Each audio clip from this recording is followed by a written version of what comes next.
If there's one sound that you need to master to speak perfect Portuguese, it's the nasal sound.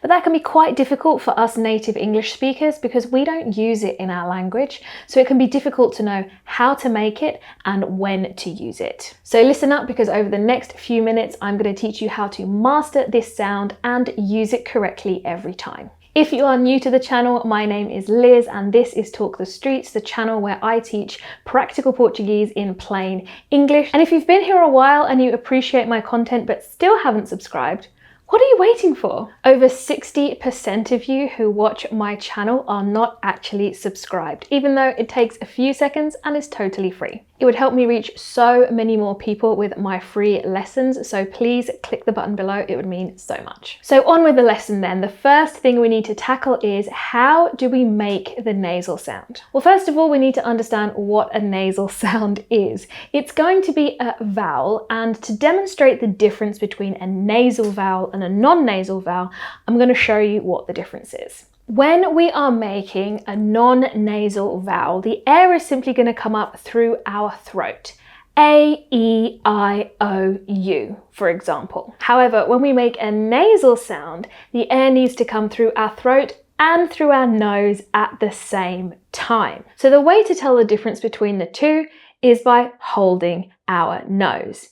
If I say a straightforward ah, ah, and I hold my nose, it's not going to change. Ah, ah, ah. Can you see?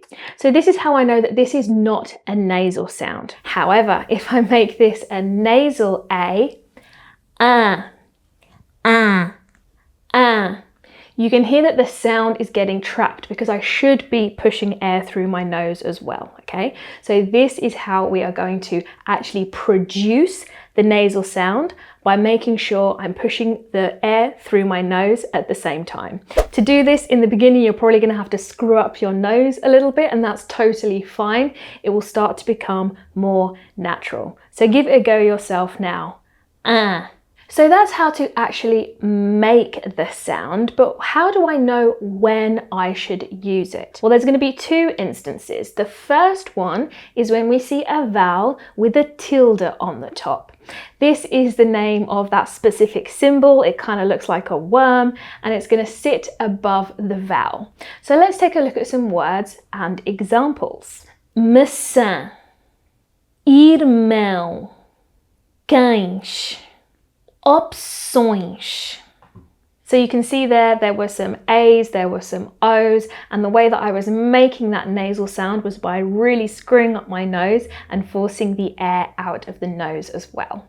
I do go into a lot more detail on how to make the nasal sound in my 1 hour free lesson for beginners. So if you're looking for a quick start guide to Portuguese conversation, especially if you are going to be relocating here, definitely head to the description and register to access it. I promise it's going to do wonders for your Portuguese and set you on the right path for speaking.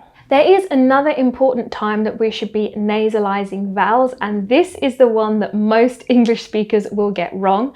I actually put it in this video on deadly mistakes that I made a while ago. It was super popular, so definitely check that one out next if you haven't already and you're curious to hear what the other mistakes are. So this is when a word ends in an M.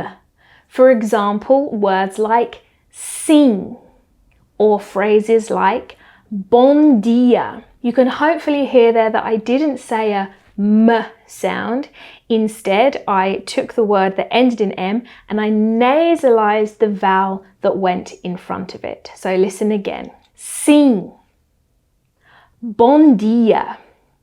Now there is a trick that will help English speakers with this. I want you to think about words that end in an NG in English. For example, sing, bring, thing.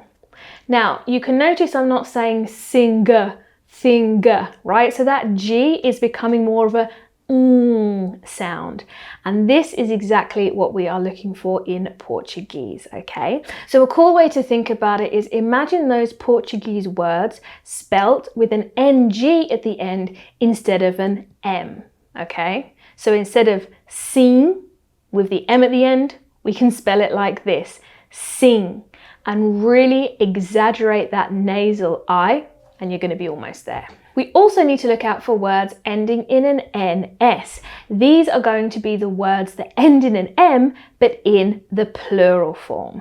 So, mensagem becomes mensagens.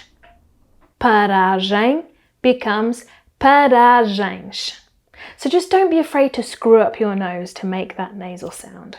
So there you have it, your quick start guide for mastering the nasal sound in Portuguese. If you enjoyed this lesson, you will love my free pronunciation guide. It's a PDF and an audio track to help you master 7 of the most difficult sounds in Portuguese.